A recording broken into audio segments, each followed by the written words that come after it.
Today I'm going to interview Simon Barr and we're going to talk all about his decision to leave wonderful Edinburgh in the UK and move him and his family to the UAE. We're going to talk all about his business, how he's found it, challenges and the things that he loves about the UAE. Simon Barr, I am a father of two kids who now live in Dubai, 8 and 10-year-old girls. Wife Selena and I run multiple businesses in the UK, but we're running them from Dubai now. Yeah.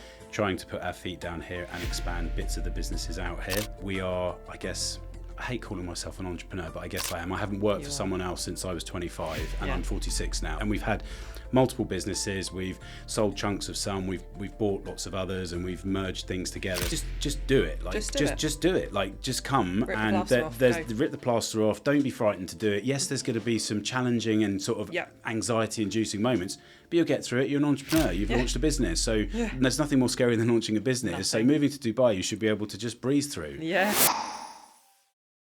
Another episode of the Moving to Dubai podcast. Today I'm going to interview Simon Barr and we're going to talk all about his decision to leave wonderful Edinburgh in the UK and move him and his family to the UAE. We're going to talk all about his business, how he's found it, challenges and the things that he loves about the UAE. Simon, thank you so much for being on the podcast. Pleasure. Before we get into all the questions about Dubai, please could you tell our listeners a little bit about your journey pre-Dubai, what's happened along your journey and what led you to move here?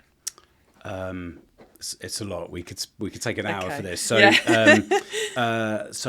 Simon Barr, I am a father of two kids who now live in Dubai, 8 and 10-year-old girls. Wife Selena and I run multiple businesses in the UK, but we're running them from Dubai now. Yeah. Trying to put our feet down here and expand bits of the businesses out here. We are, I hate calling myself an entrepreneur, but I guess I am. I haven't worked for someone else since I was 25 and I'm 46 now. So I've been solely responsible for my income without having a PAYE slip every month. I've been looking after myself for that time period. And we've had multiple businesses. We've sold chunks of some. We've bought lots of others and we've merged things together. So I've been on a kind of a journey of buying businesses, merging different things together and mostly within media and communications. Mm-hmm. So we publish multiple magazines in the UK. We have lots of websites. We have a marketing and communications agency that works internationally. Mm-hmm. We've got clients all over the world, lots in the US actually, which the time zone difference from the UK to Dubai now, speaking to people on West Coast time is tough in the US. Yeah. That was something that I hadn't kind of quite anticipated, but that's definitely, we can talk about that further. But we moved out here in... I was trying to think September. When it was. August last year. It was a week before the kids started school. Yeah. So how it all started, you were a big part of the beginning for us because we saw a uncertain economic future for us in the UK. Mm-hmm. And I don't want to bash the UK. I'm a massive patriot and I wish I could live in the UK with the same benefits that I've got in Dubai, is the honest truth. Yeah, that makes sense. I love the UK for all of the people, the places. I miss it terribly. Yeah. But right now for my life goals, Dubai makes a huge amount of sense and I'm very happy I made the move. Mm-hmm. I can visit the UK as much as I need to within my allocated number of days that I can do, which is more than enough because my family are here with me. Yeah. And I'm, as I say, I'm very pleased with the move that we made out here. It has worked out on many, many levels. August last year was when we made the move. Yep. We started thinking about it in late June and I think we came out here we started searching YouTube and we came across your videos about RGS, the school that our kids are at. Yep. And that was really the first moment where I managed to persuade Selena, my wife, that it could be a possibility to leave the UK. Right. When I first posed the question, she said, you're nuts. Absolutely not. No way, I'm not leaving the UK. And then I said, let's just consider, let's do a spreadsheet and work out what that might look like for us. Yeah. And on so many metrics, it works. Yeah. And then there's the sort of practical side, kids' school. They were in a good school in Edinburgh. We were paying for their school. So it was a case of what equivalent school might there be in Dubai. That was key to get them settled and get them into a good school. Yes. And RGS, lots of people, including yourself, said it was fantastic. So we went, Selena and I came for a 3-day visit at the end of June and we made a decision there and then that we were going to do it. 'Cause it was really the school that kind of sold the whole thing to us. Yeah. We visited various different communities and the one we landed on was the one that meant that we can walk the kids to school. So Which we're is in such a dream. unbelievable, given the traffic in Dubai. Yes.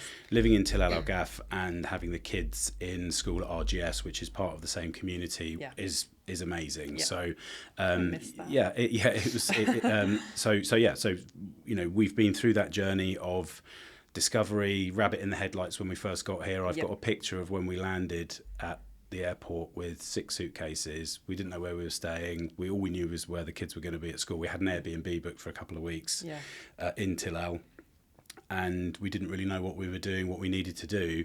And unplugging your life from the UK, and house was on the market, and like it was, you know, a full control, delete, reset on everything. Like let's start again, and you forget things that you just build up in your life that make things easier, like bank accounts, like phone accounts, phone contracts, and you have to get all that set up again. And there's quite a bureaucratic way that you have to do that in Dubai, and I wasn't really quite prepared for the level of bureaucracy to get things set up. So the first 2 or 3 months it was quite frustrating, it kind of didn't make as much sense as I thought it should do. And there's sort of almost Monty Python-esque memories of where you go into like an office building and you have to take a piece of paper from one office in one floor to another, and they stamp it, and then you have to go down somewhere else and they say, oh no, it's a different building, so you have to get in a cab, go to another building, get another stamp, pay some more money. It just goes on and on.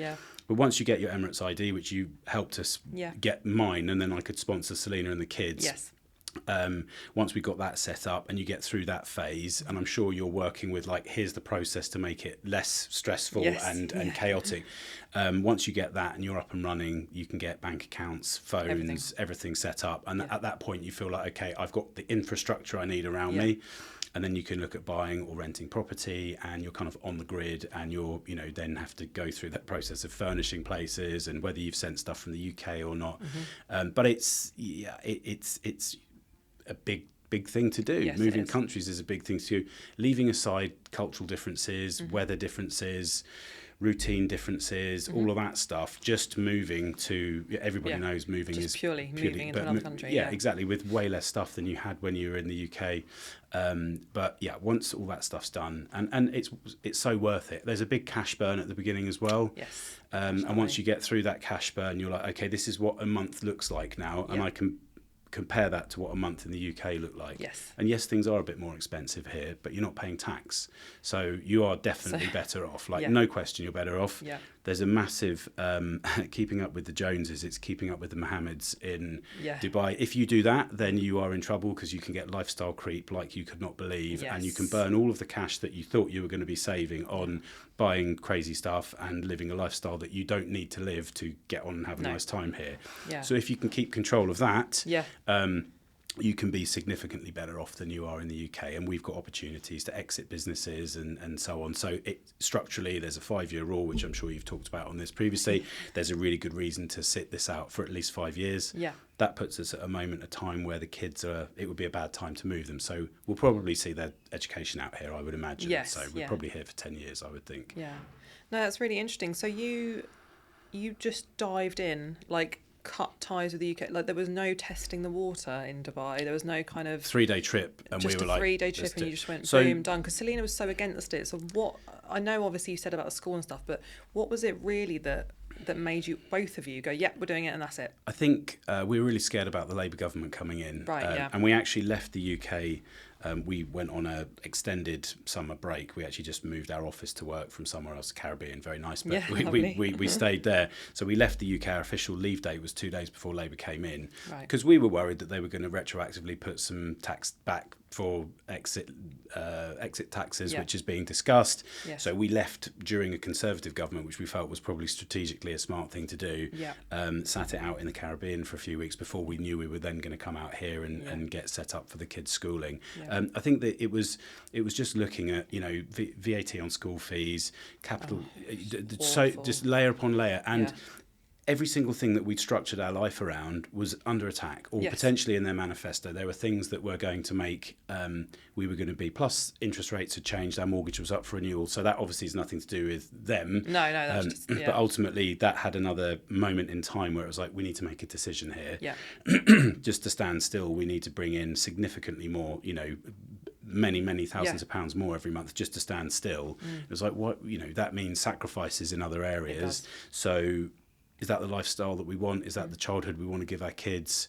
And so having spent time out here now, I want to be able to retire 10 years younger than I would if I was in the UK. And I can see that that's a reality. Yeah, so if I can retire at 55, that's totally realistic. Yeah. In the UK, I'd be working till retirement age and probably have less at the end of it. So that's the benefit that Dubai gives you. And so there are things that I miss. And that first 6-month period, it took me... I didn't travel much in that first 6 months because we were settling in. Yeah. And we got very close because we didn't know anybody. So we're just, we all had our own lives in the UK doing stuff. And you spend lots of time together as a family. And I found that was a really major benefit that I hadn't seen coming. We'd explored and we were kind of tourists and we, figured Dubai out. Yeah. And then as we started getting, stuff going on here and so on, I went away for a work trip, came back, and it just dawned on me, like, stop fighting the things that you don't like here. Just accept it. Right. There's like a moment where it's very busy here. You can never find peace and quiet. It's I would borderline chaotic in some places. It is extremely, which is great if you're trying to work. City life, it's very busy. Yeah, it's great if you're trying to work because it's very motivating. Yeah. It's like go. Yeah. But actually at the weekends you quite want to do something where you don't have to get your wallet out of your pocket, which you have to do pretty much on everything you want to entertain yourself with here. You can't walk up a hill. You can't go for a nice walk in the woods. You can't, I like fishing. I can't go and stand in a river and try and catch fish. So there's things that, and when I just accepted they're never going to be here, I just settled a bit more. Yeah, that's and then I was like, actually, there's beaches. We used to go away for a beach holiday once a year. That's every weekend now. We've got that. So it sort of flipped, and it's such a shock initially. Yeah. But you get through it, and I think you sort of appreciate the things that the UK doesn't have. Yes. So better economic scenario for everybody. Yeah. The security here is amazing. Yeah. The most dangerous thing for my kids is them being run over by a Lamborghini in our community, and that's not a joke. Like, that's real. So when you say it like that, but people say, and you lived in Tilal, so I did, you know what it's like. Yeah. It's not a dangerous place. There's not scary people doing nasty things here at all, because if you do, you just get sent out of the country instantly. They're very black and white with how they run law here, which is great because no one steps outside of that. Very, very rarely. But then there's like traffic issues, which I would say are more of a danger to you on a day-to-day basis than. But you just adapt to it and adjust and stuff. And it's, I think as well, like, even with the traffic and stuff, I mean, it's a city, so if you're in central London, traffic is completely horrific. So I do think you have that element, but also I like the fact that they're always doing something about it in Dubai. Like, there's always this plan of like, we're going to do these roadworks or whatever they're going to do, infrastructure.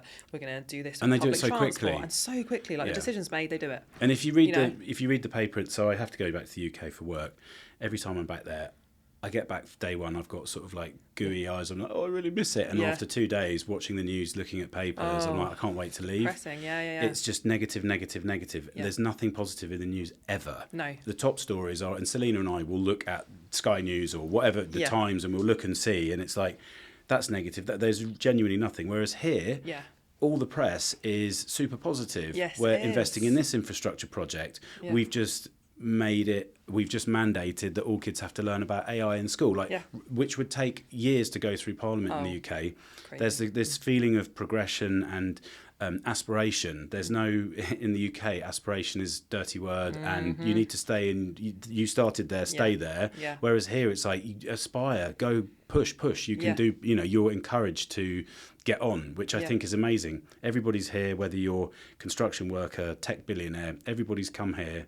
In the UAE, 9 million expats, million Emiratis. Yeah. Everybody's here for a better life to get on. So there's that sort of shared mindset that everybody's got, which is being progressive, trying to do better for yourself than you could at home. And I think that sort of is quite nice. I think that's, whereas in the UK, it's just negative. It is negative, and it's a very competitive and jealous way of living. I find it's like different to America, for example, where people like to see others do well, and I don't find that so much in the UK. And I feel like here it's people like you to do well, as in people will do things to help you in the UAE, I think, and you have a really good network and everyone wants you to do better and they're happy to give you a hand and I'll introduce you to this person and all those kind of things, where I don't find it is so much like that in the UK. I'm not saying it's not like that at all. I'm just saying that because everybody's there's common ground here. Most people are expats Yeah. that have moved away from their home. Yeah, don't have their family here typically. Yeah, so you're all in the same boat. Yeah. That's great. So what is one misconception you would say that you had about Dubai which has kind of been proved wrong since you've been living here? Well, everything you see on Instagram is Lamborghinis, palm trees, white teeth, surgery. Like that's what you see in Dubai. It isn't that at all. No. There's a very normal middle class, day-to-day professional lifestyle here. So that idea of, you know, everyone's driving a Lamborghini, there are a few around, more than in the UK, but it is not what the perception is that you see through Instagram. No. It is much more there's a normal existence here where there are, for me, people like me who are doing the same sort of thing as me. But you do get exposed to some of that stuff from time to time. If you go to the Palm or, you know, wherever there, you can go find that if you want, if that's your thing. And, you know, maybe one day I'll be in that gang. But for me now, like, I think that was a misconception. But it didn't bother me that was there. It wasn't something that worried me particularly. I'm just trying to think if there are. I mean, we honestly knew very little about the place before we came. Like it was like, let's jump, you know, let's do this. Yeah, I remember our first chat we had. Yeah, after you know, I tracked you down from YouTube to finding a LinkedIn to contacting you and just saying like, this is our situation. Like, help. What do we do here? Yeah.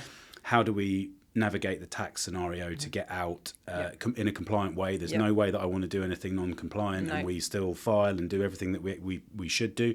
I'm still a UK taxpayer. I have UK businesses that are paying corporation tax.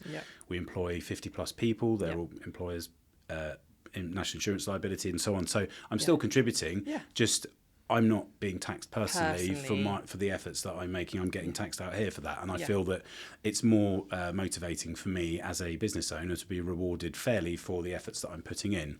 Whereas and we've got the budget coming soon, and I think that's likely to be again quite punitive. There's a bigger black hole to fill than apparently the Tories left. So and you know, she won't breach her manifesto pledges around VAT and income tax. 1p on each of those would fix it, and everyone would share the burden. But nope, she doesn't want to do that. She'll come after business owners, middle class people who have succeeded and put some money away somewhere. So she'll, you know, increase capital gains tax. That's money that's already had tax paid on it and been put. So all of this stuff just feels very punitive.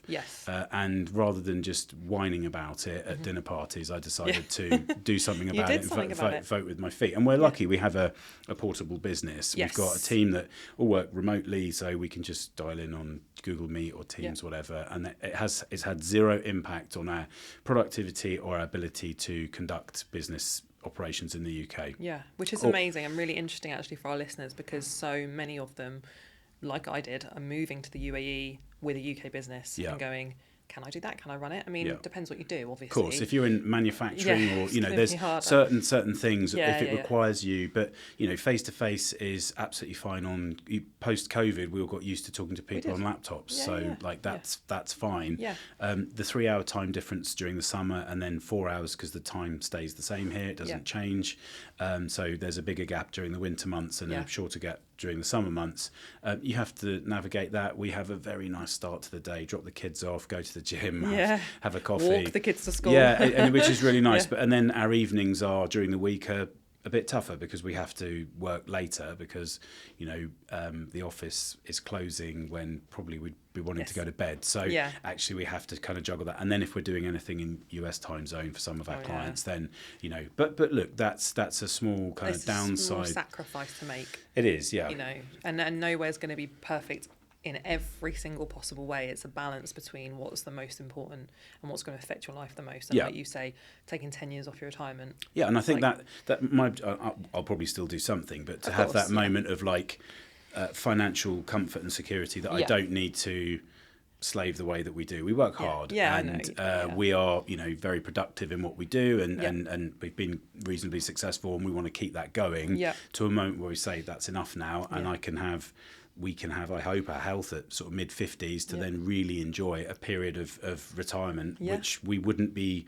given the benefit of if we were staying in the UK. No. I mean, that would be 68 or whatever the age is going to be, because I'm sure they'll keep moving up by the time I retire. Yeah, probably. So, like, it's take action. Will we ever move back to the UK? We talk about that a lot. I don't know. I don't know, frankly. That was going to be one of my questions, but we can talk about that now. You don't know? We'll see. I really don't know. No. And if we... Not anytime soon. I mean, the kids are settled in education, and like you, that was one of our main concerns, is the education piece. Once you have that sorted, it takes a huge weight off your mind. You then kind of go, now we can just see where it takes us. Yeah, and there are other countries in the world that we like the look of. Okay. Again, for economic reasons, it would be very good to keep a visa here forever. I don't see why I would want to change that. And once you've got yourself a visa, you only need to step foot in the country once every 6 months to keep it open. Visa, unless you've got a golden visa. If you buy a property over 250k equivalent in dirhams, you can get and I'm sure again you've talked about this on other podcasts with people.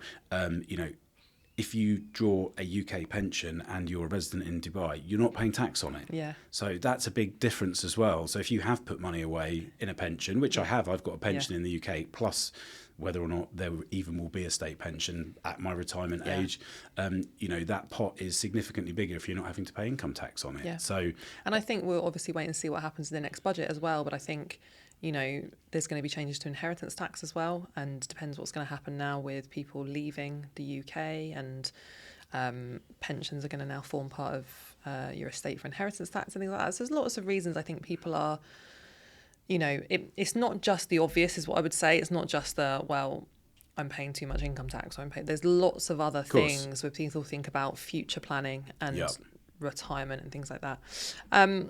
How have the children settled into school?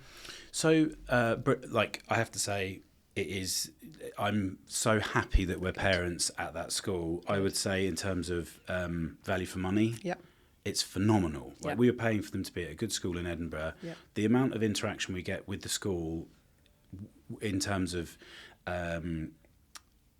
telling us about how to be parents of kids at the school. So there's a weekly workshop you can go to. You don't have to, but if you want to go, and they'll teach you about how to make sure your kid is being taught well out of the classroom to be able to absorb the things in the classroom properly. Policies that you should have as policies, how you should handle screens and what their approach is to screens and constructively using screens and so on, because of course as parents we're like, get off the screens, but it's not really a very fair thing to do, because our lives, I mean, you look at your own screen time on your phone, it's like into deep into 8-9 hours typically. I mean, it is what it is. So restricting their screen time is, and the school's really good at working with you to teach you. So we've had the first 2 or 3 months, I would say, were a massive adjustment. Our eldest, who we thought was going to have more of a struggle to adjust, was she found some very close friends immediately and was like, these are my people. So she's been set, and she's been really, really settled. And our little one, who's more bouncy and normally flexible and malleable, we thought she would just bounce and get into it. It took her a bit longer. Okay. And she talked about missing. She had some close friends in Edinburgh. I think she was, and still does miss them, but I think she's kind of accepted this as home now. And they both absolutely love the school. Good. So, and in 15 minutes we can get to theme parks, water parks, more. Everything. I mean, it's phenomenal. As a kid, this is a great place to be. As a kid, you don't want to walk the dogs. We shipped our dogs out here. That's not something that appeals to an 8 or a 10-year-old, taking the dogs for a walk. Whereas we really want to go somewhere peaceful and quiet and walk the dogs. That's something we used to really enjoy doing in the UK. Yes. But for a kid, the benefits of being in a city like Dubai are just amazing. So they're having an awesome childhood. Trying to keep them grounded. Yes, I talked about this so I had another friend of mine whose children are also at RGS on the podcast, and we absolutely talked about this. So I'm really interested to know your thoughts on this keeping them grounded thing. It's tough because P, our eldest, is going on her first ski trip. Yes, it's mental. She's at my son did the RGS ski primary school, and I can't remember at primary school. No, not happening. Comprehensive primary school in the UK. Never. So she's going on a ski trip, and one of her classmates said, "We're flying in economy." I've never flown on a commercial plane before. So it wasn't even the economy thing. It wasn't even first class would have been a step down. Yeah. I've never been on a commercial plane before. She's like, what do you mean? Like, would there be other people on there? Like, how is this going to happen? So you don't go when you want. You have to go on the airline schedule. Like this whole weird thing. So, you know, a kind of Dubai moment of like shock and horror was first day at RGS. In the queue, we took the kids on the scooters and the push scooters, and I think Selena and I walked, and Rolls-Royce, BMW, Bentley, like ridiculous Lamborghini, Ferrari. You feel, I don't know. It's motivating. It's also intimidating. Yes, it is. Yeah. And there's an extreme concentration of wealth at that school because it's one of the best schools in Dubai. So it can make you feel motivated to try and get there, or it can intimidate you. So it's kind of. Yeah, that was kind of like, oh, wow. I remember the cars that were in the line of the school in Edinburgh compared to the cars in the line of the school in Dubai. Very different. Yeah. So, but we found people to be very friendly. Yes. There's way less Brits here than we thought there were going to be. Yeah, okay. There's they're in pockets, but it's not like here's a place where all the Brits go. No. Like everybody does their own thing. Yeah. I'd say it can be quite lonely and insular in that first year because everybody's doing their thing and there's not as much socialising as perhaps I thought there was. Not that we care because we're very happy as a bonded family doing our thing, but it's not like, I don't know, it's not the same as the UK. Like where we live, Tillal's lovely. There aren't any Brits that live around us. It's very multicultural. Yeah. So I think we've got Ukrainians on one side, Polish people on another, some Indians on the other side. And we've been, took them like, here's some shortbread at Christmas. But it's like, there's no real interaction like that. You don't sort of, I don't know, everybody is more insular here than I thought. But there's cultural divides. People are like, well, they probably won't like me because I'm was living in Scotland, I'm English, and I was, this is the way we do it. They're Ukrainian. What are they going to like about us? Yes. Like, so there's a sort of, I don't know, maybe some nervousness to try and integrate with people. But we have, of course, made some friends. The school's a great place to meet people because parents, similar age kids, etc. We've got some mates now that we can go and hang out with. And again, they're not Brits. There's South Africans, Australians, guy from Luxembourg. Like it's very diverse. So that's been really cool. Yeah. And I can see from the kids' point of view, their sort of horizon has completely shifted. Yeah. And the eldest one's like, I want to go to Harvard. I'm like, good girl. Whereas she'd never have that thought. It would just be, go to St Andrews, go to Edinburgh University. Like that would be the pathway she would be on. She might go to one of those still. Yes. Or she might not go to university at all. No. Whatever's right at the time. Decides, But the fact she's now even thinking about wanting to go to the US to be further educated, like is telling that after a year, she's not pigeonholed into doing just the UK anymore. No. She's got a global view, which is amazing. It is amazing, and one of the things I loved so much about the kids being here at school for a couple of years, and they're still friends with those children now, and whenever we come back we all get together, parents and the kids, and it's like I love that they How many years did you do here? 2. Right. Yeah, so we did 2 years, so, and we've been back 18 months now in the UK, but we get to come here often, and obviously I come a lot for work, but we come as a family a lot. Yeah. And I love the fact that they're still friends with the friends they made. Yeah. Because they're 12 and 10 now. So, and they were 9 and 7 when we moved out here. And I think I want to keep that up because they've got friends from all over the world that they have made here in Dubai, which I just love. Yeah. Great. So what I think for our listeners, what would be really useful is what would you give as a piece of advice to an entrepreneur looking to move to Dubai? So say you've got a UK entrepreneur, they're like, I've got my flight booked, I'm going. Yeah. So first of all, if you're thinking about it and you can, do it. Okay. Don't hesitate. Don't hesitate. Just do it. Just do it. Like first of all, like if you've got that, I don't think the scale of my business is going to be at a level where I can really, people might be closing businesses now because of how things are being structured for them and the amount of taxes they're going to be paying.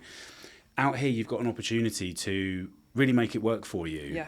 And be rewarded for the hard work and risk of time, risk of capital that you're putting in. There's no such system in the UK anymore of, they're reducing business asset relief, which was entrepreneurs relief. It came from 10 million down to 1 million. Like there's and actually she's changed the thresholds. It went to 14%. I think it goes to 18%. Right. So they're just being. Do you want a job, Simon? Well, we. No, I know. Buy businesses from people, and they benefit from that. Yes, and we've used our business asset relief in the UK, so I know about it only on the basis that those are some perks for you to risk your time and capital in a new venture, but they're taking them away. Taking it away. So if they want the economy to start, I don't want to keep going into bashing the UK. You asked me a different question about why. Okay. So okay. What would you tell an entrepreneur? So.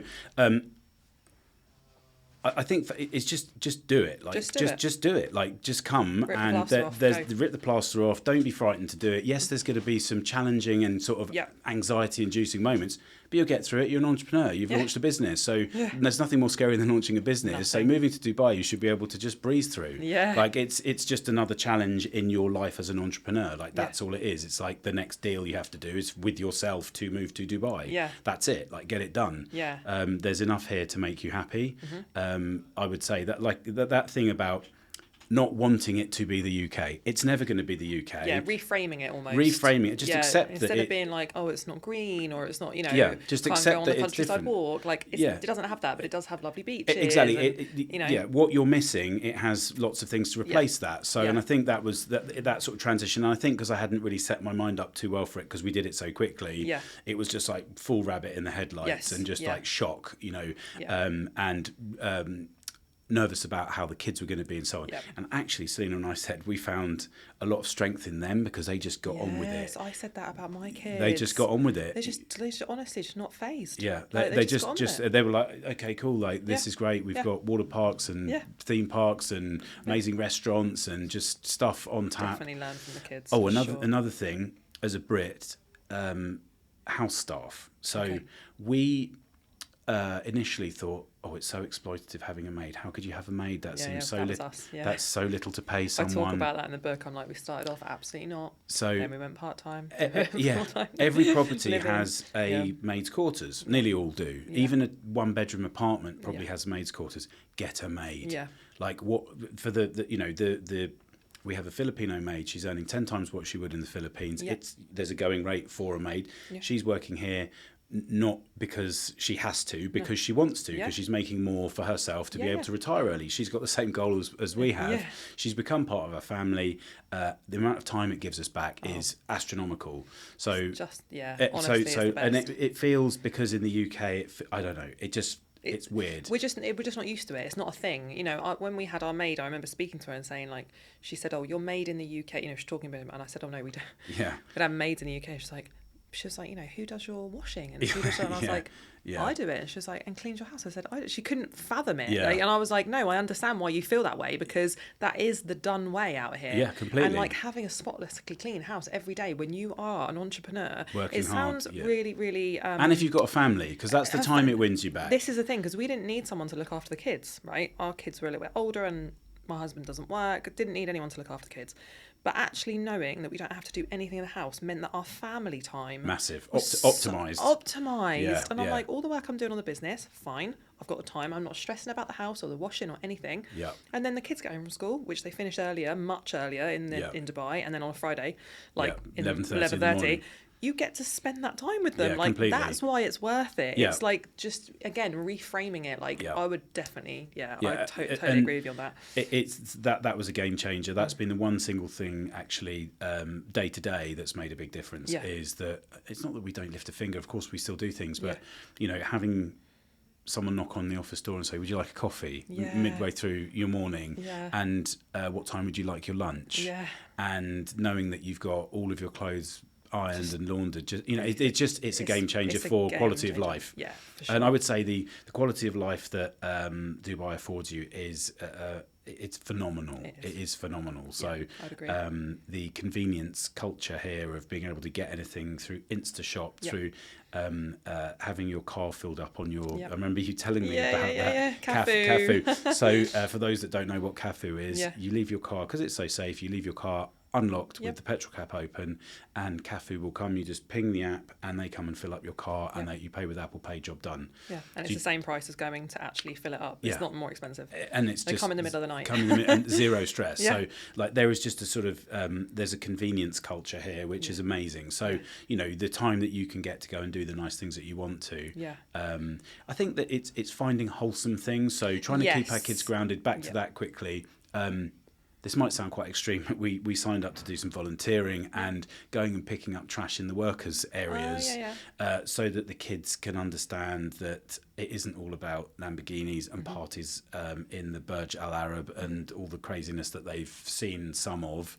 They also need to be grounded and be thoughtful and give their time for other people. So we do some food bank time giving and go and do that, and we've done litter picks organised with not a company but an organisation to try and show the workers that it's not okay to leave stuff where they leave it. No, that's really good, and I think it's important because, as I was discussing on one of the other episodes, you know, it's not our children's fault that they've been born into what is actually, you know, a very privileged life and a very wonderful life, which obviously we want for them, and we're happy they have that. So you don't want to penalise them for that, but you want to show them and you want to raise just nice humans, you know, that are kind and giving. Not entitled and just expect everything. No, So we touched on it briefly earlier, but what is the future for Simon and family? What does it look like? Is it just completely uncertain? Is there a plan? Definitely we'll do the 5-year period here. I think that 5-year rule on being able to sell a UK asset and if you did go back, not having to pay capital gains on it is significant. As long as it's not property. Just get that in there. So we don't have any property anymore. We've sold the office. So we did all of that. And actually that helped us because I think it demonstrates we really have moved. And if we're going back on. Cut the ties. We cut the ties. Absolutely. So. I think we'll do that 5-year period. I think that makes sense. We've done one of those years already, so like there's 4 more to go, and then we'll assess where the kids are at. You know, how is it working out for us right then financially, in terms of us being settled and so on. But we'll probably roll the dice again and go for the period of time until the kids have finished education, or certainly whilst they need to live under our roof. And then see what happens at that point. Hopefully that moment will coincide with when I'm ready to retire. So the kids, I'll be 55 when both the kids are out of school. So at that moment it's like, cool. That's the time to make a decision on what to do next with life, I think. So it might be that we're here for, 10 years from when we came here last year, and that might be but we're definitely, year 1 it was let's do a year and see how we feel. Completed the year and we're like, okay, it's working. It's working. And I remember having that conversation with you, and it was kind of like how I felt was, if I hate it, I'll just go back. And when you said earlier about just do it, that's what I kind of always say to people. Like, you have to be okay with the financial need, I guess, that you have to set up out here. As long as you're okay with that. Have you put a figure on that in terms of what you think it is? Because I know roughly what it cost us. I think it's very difficult. You could go. Because the thing is, I'm talking to so many different people in different situations. Some people might be moving. You've got a single person, you've got a family of 5. Do you know what I mean? It's really, really difficult to say. I think as a family of 4, if you're saying kind of, I guess it depends if you're talking like the first year, because obviously school fees and everything. If you're just talking just to set up, I think you can come out here probably for 20k sterling and set up. You can set a business up, you can put a deposit on an apartment, you can pay all your fees for different things. That's an interesting thing. So rent is, so we decided again on the basis that we didn't know if we were going to stay long term. We rented somewhere. It's typical that they want to have 12 months rent or 6 months rent up front. So that is something to consider, and rents are expensive here. It's London prices. Central London prices. It's no more than that, and people say, "Oh my God, the rent's so expensive." It's really expensive in central London. So and it's not safe and it's dirty. Yeah, of course. And you're going to get your phone stolen and all that stuff. So I would say be prepared that you need capital. Of course, Up front. you need cash up front. So Yeah. we managed to do a deal with the landlord that we did quarters up front. Yes, so that was that's good. what we did. 4 checks. 4 checks, yeah. So, and it's weird, they use physical checks I here, know, which it's is so bizarre. Yeah, but there's a lot of law. They're starting to not now, though. Yeah, there's a lot of law around checks. If you bounce a check, Oh, you can be arrested you're going for to it. prison. Yeah, so for like sure. make sure you don't bounce checks. Yeah, 100%. And they are starting to do bank transfers now. Like, it's coming in. It's slow, but it is coming for sure. Amazing. So we're going to finish off with a quick fire round, so some fun questions. First thing that you decide, just shout it out. It's absolutely fine. Okay, so beach or pool? Pool. Cats or dogs? Dogs. Go out and socialise or stay at home? It's a hard one. It's a hard one. I really enjoy spending time with my family. Yes. So if it's socialising with my family out, I'd like to do it out, but I'm also very happy being snuggled at home with the kids and having time at home. Fine. Bit of both. Sorry, Yeah, no, I didn't give you an A or B answer there. It's okay, don't worry. Everyone said the same on that one. Cook or takeaway? Cook. Watch a movie or listen to a podcast? Podcast. And finally, UAE or UK? That's the hardest one. My for heart you. is with the UK, but Yes. the UAE is absolutely right for my personal objectives right now. The UAE is here. The UK still has my Has heart. your heart, yeah. It's my home, and I'm a patriot, and I Yes. love it. Yep. But I feel like the UK stopped loving me. Yes, that's a really good way of putting it. And that was sad. It was almost like, Yeah. I don't know, a bereavement or something. It was Yeah, I like, get okay, that. the UK stopped that. loving me and supporting me. So, and I feel the UAE loves me. It Yeah. does. Yeah. It loves that I'm here. It gives me all the opportunities that I want. Yeah. There's everything that you need to get on Yeah. with business out here, supported by people like you. Yeah. But there's an opportunity for you here. If you're seriously considering it, you should get on and get it done. Yeah, definitely. Yeah, there's nothing And I to- agree with you on that. You know, people always say like, oh, you know, you love Dubai back in the UK, and I love the UK too. You know, it's not one or the other for me. You know, I love them for different reasons. You know, there's a lot of things that I dislike about the UK, but equally live in a beautiful part of the country and don't take for granted that I'm in the beautiful English countryside and all those kind of things. Yeah, So which I miss desperately. Yeah, and I get that. And when I'm here, I miss it as well. But when I lived here, I was very happy here. So it's not, for me, it's not one or the other. So I understand you saying that, like, UK has your heart, UAE is right for you right now. Yeah, it's the logical thing for me to do. Yeah. It makes total And what a sense. wonderful place to It do would it. be Yeah. it would be foolish to be in the UK Yeah, right now. It would, yeah. I'd be a Yeah. fool to be in the UK Yeah. right now with everything we've got going on, Yeah, of and already course. seeing all the benefits after 12 months.